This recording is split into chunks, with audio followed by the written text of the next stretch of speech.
नमस्कार दोस्तों। फेस्टिवल्स का टाइम चल रहा है और इसमें एक जेम्स और ज्वेलरी को लेकर के मार्केट में डिमांड बनती नजर, चाहे कोई भी स्टॉक्स हो, कोई भी कंपनी हो, या किसी तरह के डायमंड्स हो या ज्वेलरी का आइटम हो, क्योंकि फेस्टिवल के साथ साथ मार्केट में मुहूर्त और लगन का भी समय आने वाला है। इस तरह के जो कंपनियां हैं जिसका कामकाज है ज्वेलरी से रिलेटेड, डायमंड से रिलेटेड और सिल्वर से रिलेटेड, उनका कामकाज काफी ज्यादा ग्रो लेवल पे बनी है। का एक कंपनी की चर्चा करेंगे जो कंपनी पिछले 6 महीने में 200% की उछाल दिया, लेकिन इसके पीछे कुछ कारण को समझेंगे। सबसे पहले यदि हम बीएससी के ऊपर देखते हैं तो हमारे सामने आते हैं कि क्रिटिकल कॉल ऑप्शन में इसका ईएसएम स्टेज 2 में इसका निगरानी पे चल रही है। आखिर इसके प्रति क्या है मार्केट को लेकर। भले ही मार्केट की कैप कह रही हो करीब 50 करोड़ का, लेकिन इसके लिए एक बड़ी डिमेरिट की बात कर, और डिमेरिट यदि आप देखेंगे तो केवल और केवल ये चार्ट को देख करके, ये ग्राफ को देख करके, ये क्या देख करके, ये समरी देख करके ये अंदाजा नहीं लगाना चाहिए तो कंपनी की परफॉर्मेंस किस लेवल पे रही। यदि मैं आपको कहूँ एक बात, भाई आप ना आज सेल कर लो और आपका ना रिवेन्यू जो है ना, पैसा जो ना 2 महीने के बाद दूंगा, 4 महीने के बाद दूंगा, सोचेंगे अच्छा ठीक है, मैं 2 महीने के बाद ले लूंगा। यही बात आपको कहूँ जो, अब मुझे ज्वेलरी तो दे दो, पैसे आप 200 दिन के बाद लेना। या तो मतलब है आपने फैमिली मेंबर को बेच दिया, और नहीं तो जिनको बेचा उनके घर पे चक्कर काटते काटते जूते खिए के क्या हो गए, सिल टूट गए। जूते की जो नीचे वाली पार्ट्स होती है उसको टूट गया। और इसकी बात करें तो करीब करीब कहती है 218 दिन का टाइम, जो कि सबसे बड़ी डिमेरिट की बात करें कंपनी में। और कभी कंपनी में 716 दिन का भी आंकड़ा हुआ करता था। चलिए पड़ाव बाय पड़ाव जानने का प्रयास करेंगे। कंपनी का नाम है मिनी डायमंड्स इंडिया लिमिटेड, जो कंपनी क्या करती है, गोल्ड्स डायमंड्स ज्वेलरी के लिए कामकाज करती है। और इनका कोई शोरूम वगैरह है कि नहीं है, कहती है डायमंड्स ज्वेलरी और फॉर इन्वेस्टमेंट, इन्वेस्टर के लिए। अब कहाँ पे है ऐसा कुछ आंकड़ा, यदि मिल जाए तो शायद बेटर होगा। कहाँ कहाँ पे इनके शोरूम्स हैं, वो यदि इन्होंने प्रेजेंटेशन दिया होगा तो उस पर हम चर्चा करेंगे। फिलहाल समझने के प्रयास करते हैं दोस्तों, क्या कहना चाहते हैं। मार्केट करंट प्राइस 145 के आसपास, बुक वैल्यू 24 के आसपास, इंट्रेंसिक वैल्यू सोचिए 132 का। तब अभी रिसेंटली इसने इसको टच करके ऊपर, higher to higher 154, lower to lower 17, सोचिए 17 रुपये से चल के 154 रुपये भी प्राइस आ गया। मार्केट कैप कितना, 51 करोड़ का। और जहाँ पे तो बड़ी बड़ी दिग्गज कंपनियां हैं, वहाँ पे टाइटन, कल्याण ज्वेलर्स, ढेर सारा ज्वेलर्स हैं, वहाँ पे करती है करीब 38 टाइम्स का भीड़ है, तो यहाँ भीड़ उसकी काफ़ी कम कहता है। और इसको कहते हैं कि अंडर वैल्यूड के स्टॉक की। और इनके अकॉर्डिंग यदि यहाँ भी भीड़ है, शायद पता है कहाँ पे जाएगी, नियरली यहाँ से 200% की उछाल के साथ कह सकते हैं 450 को टच करेगा क्या, ऐसा लग रहा है क्या। चलिए जानने के प्रयास करेंगे क्या इसका आगे चल करके 450 5। दोस्तों मैं अपने तरफ से कोई टारगेट की बात नहीं कर, एज पर द इसके बेसिस पे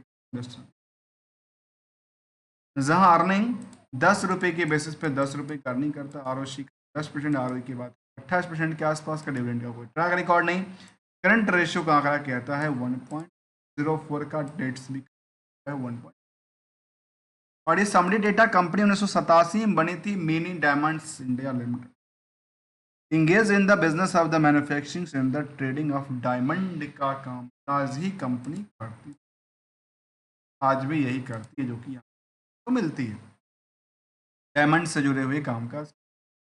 डायमंड ज्वेलरी मैन्युफैक्चरर्स एट, कहते हैं एक्सपोर्ट के लिए करती है काम। इसके अलावा कहते हैं स्लिप्स, मुंबई में इनका कामकाज है, फैक्ट्रीज वगैरह होगी वो मुंबई में है इनके पास। अब चलिए समझने के प्रयास करेंगे इनकी ग्रोथ लेवल। यहाँ पे क्वार्टर ग्रोथ लेवल क्या है, लगातार बनी हुई नजर आ रही है। कब से? यदि हम पिछले जून से आंकलन करें, इसके अकॉर्डिंग कहता है कि इधर 264% की उछाल आई, ईबिटा में 477% की उछाल बनी। और एनुअली डेटा की तरफ कहती है कि कंपनी लगातार अपनी सेल्स को तो बरकरार करते करते ऊंचाइयों को छू गई, और नियरली पिछले साल से 44% की उछाल के साथ साथ ईबिटा में करीब 137% की दर्ज कर। यहाँ तक तो सामने देखता है कि अच्छा, ये तो penny stock is multi bagger from the last. क्या एक्सपेक्टेशंस करती है मार्केट को लेकर के, उसका अवलोकन करने के प्रयासरत हैं, और करने के प्रयास करते जो 14 करोड़ के आसपास का सेल्स था 2021 में, वो आजकल देखने को मिलता है करीब करीब 90,000 करोड़ का, 90 करोड़ का सेल्स। प्रॉफिट जो कंपनी के पास कुछ भी नहीं था, वो करीब करीब 2 करोड़ की नजर आती है। ऑपरेटिंग प्रॉफिट बहुत ज़्यादा नहीं है, क्योंकि काम डायमंड से रिलेटेड काम का। क्या लगता है यहाँ पे जो मार्केट में कुछ वॉल्यूम आई है कुछ दिनों से, क्या वॉल्यूम को प्रॉम्प्ट किया गया है क्या,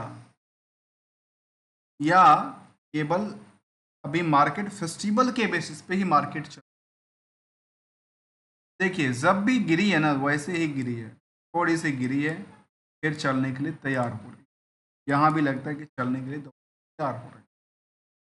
इससे पहले भी यही संकेत है, इससे पहले भी यही संकेत, पहले भी यही चलती है 3 दिन तो एक दिन गिरती है, उस दिन ना। अब जरा समझने के प्रयास करते हैं इनकी ईयरली बेसिस। जहाँ पे कंपनी के पास जो सेल्स था वो तो लगातार बढ़ी है। इसके अलावा की बात करूँ तो प्रॉफिट को लेकर कहती है कि 2 करोड़ तक प्रॉफिट गई है, और लास्ट 12 महीने में 4 करोड़ का ये आंकड़ा तो उन्होंने दे दिया। लेकिन यदि हम बैलेंस शीट के उन फिगरों पे चलें जहां हमने कहा, तो भले ही इनका कितना पैसा लटका, सबसे वाली बात, यदि आप कस्टमर हैं, बिजनेसमैन हैं, या केवल स्टॉक ट्रेडिंग के पर्पज देखते हैं, तो यदि कोई आपको कहे कि भाई ज्वेलरी वाले आइटम्स आप मुझे डायमंड्स तो दे दो, कितने का, 146 करोड़ का, और पैसा तो हम 2 दिन में नहीं देंगे आपको, लेकिन चलो 200 दिन में तो दे देंगे।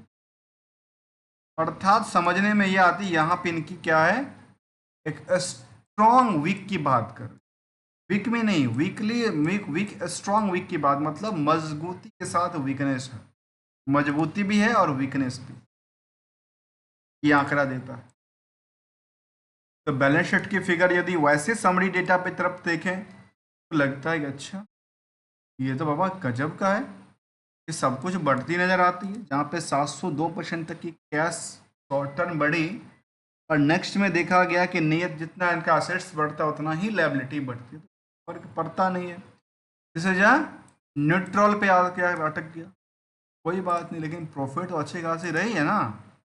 उसके प्रति हमने क्या देखा, 146 करोड़ का आंकड़े देखें तो हमारे सामने ये दिखता है कि टोटल 248 करोड़, 45 करोड़, 146 करोड़, और तीसरा फिगर इज 2 करोड़। इन तीनों का आप आकलन करके देखिए, आपके हमारे सामने प्रॉफिट बना 2 करोड़ का, सेल्स किया 245 करोड़ का, और मार्केट में उधार पड़ा हुआ है 140 करोड़। इसके अलावा की बात करें तो अदर सोर्स नहीं था कंपनी में, जो था यही सोर्स बना है। इन तीनों नंबर को देख लीजिए, डिसाइड करके देखिए, और ये जो पैसा देता ना वो 200 दिन के बाद देगा, तो 200 दिन का इंटरेस्ट फैक्टर देख लीजिए, और ये आकलन के साथ समझ के देखिए जो आखिर जो यहाँ जो ग्रोथ लेवल बनी है वो किस लेवल पे ग्रोथ डेवलप कर। अब समझने वाली बात है जो कंपनी ने क्या अपनी लेटेस्ट कुछ दिया था, कहते नहीं लेटेस्ट कुछ ऐसा अपडेट तो नहीं था कंपनी लेकर की, लेकिन उन्होंने एक revise receipt first events export order की बात किया। First reverse export order from the 14 carat gold को लेकर के lab grown diamonds jewellery from the परासमी इनकॉर्पोरेशन कनाडा से। इनके पास एक कनाडा से ऑर्डर था, और कनाडा से ऑर्डर कितने का था? ये कहती है हमारे पास एक ऑर्डर मिला था, MDIL has the acquired the prestigious order for the 2000 piece of the lab ground diamonds stelt 14 karat gold jewelry from the Parasmin Incorporation, a Canada based wholesale jewelry company। अब यदि इनका टोटल वैल्यू की बात करें तो कितना पैसा आया? 2000 पीस की सप्लाई करेंगे, आने वाले पैसा कितना है, हम इसको ज़रा समझने के प्रयास। तो ये कहती है, मुझे ये समझ नहीं आया कि इन्होंने कितना पैसा की बात, कितना पैसा आएगा ये मुझे समझ में नहीं आ पा रहा। इस लेटर के बेसिस पे भले ही B2B कर रहा हो, C2C कर रहा, B2B कर रहा, लेकिन इससे कितना पैसा आएगा इसके बारे में यहाँ पे कोई स्पष्टता जाहिर नहीं की। केवल उन्होंने 2000 पीस की बात किया है, और किस रेट में देंगे, कौड़ी के भाव में देंगे, हाथी के कह सकते हैं। लेकिन निवेशकों की बात करें कंपनी में, उससे पहले एक नज़र डाली है प्रॉफिट। कंपनी का प्रॉफिटेबिलिटी बेसिस और सेल्स को लेकर देखा जाए, सेल्स लगातार ग्रोइंग फील्ड में रही है, प्रॉफिट भी उसी फील्ड में रही है। स्टॉक प्राइस इन दोनों से कई गुने रफ्तार से बढ़ती जाती है, और रिटर्न ऑन इक्विटी का आंकड़ा ये कहता है जो कंपनी में करीब करीब 29% बात करती है। अब सवाल आता है कि निवेशक कौन है, कितने लोग हैं। भाई देखो, इस कंपनी में क्लियरिटी के साथ बताऊं, कोई FIDI की कोई भूमिका नहीं है। पब्लिक की प्रमोटर्स की भूमिका थोड़ा बहुत करके बढ़ी है कंपेरिजन टू द पिछले, कई बार उन्होंने बेचा भी है। पब्लिक में कौन है? चंद्रिका कैलाश शाह, गुजरात बेस्ड कंपनी है। पब्लिक की बात करें तो पब्लिक में केवल एक ही नाम निकल के, स्वाति कॉमर्शियल LLP। क्या ये बड़े निवेशक हैं हमारे? कहती है नहीं, इनके पास तो केवल एक ही कंपनी पैसा है भाई, फिलहाल एक ही कंपनी पैसा, जिसका नाम है मिनी डायमंड। अब सवाल आता है कि बल्क ट्रेड को लेकर, तो अभी सितंबर की बात करें तो कंपनी में बल्क ट्रेड भी देखने को मिला है, और इसमें से कुछ लोगों ने इसको खरीदा और बेचा। 20,000 क्वालिटी क्वांटिटी। तो 12 तारीख को ट्रेडिंग होती है, 11 को होती है, 30 अगस्त को होता है। मार्केट में कुछ बड़े कि आसार की बात करूं तो इनसाइडर ट्रेडिंग का कोई हिस्सा यहाँ पे देखने को नज़र नहीं आई। लेकिन क्या ये वही लोग हैं जो इनके प्रमोटर्स ग्रुप कहते नहीं? ऐसा नाम तो हमारे सामने नहीं निकल के नहीं आता। ऑलमोस्ट कंपनी में 12,000, 13,000, 15,000 के आसपास भीड़ खड़ी हुई है, लेकिन यहाँ पे मार्केट अभी भी ग्रोथ लेवल पे बनी है कंपेयरिंग विद द रिस्क। बाकी सारे एस्पेक्ट से देखा जाए तो कंपनी में कोई कमी नहीं थी, लेकिन एक ही एस्पेक्ट में जाकर चुकी है, जिसका नाम था डेटर्स टू प्रॉफिट रेस और डेटर्स रिस्क को लेकर। इसीलिए हम हमेशा कहते हैं कि भाई रिस्क टू रिकंसिलेशन करना चाहिए। आखिर कितना रिस्क है? कंपनी भले ही प्रॉफिट बुक कर रही है, क्वार्टरली की बात, रिपोर्टेड प्रॉफिट की बात करते हैं, तो कंपनी की प्रमोटर्स होल्डिंग अपनी पोजीशन से काफ़ी नीचे है, मतलब कैपेसिटी बिल्डअप नहीं किया है।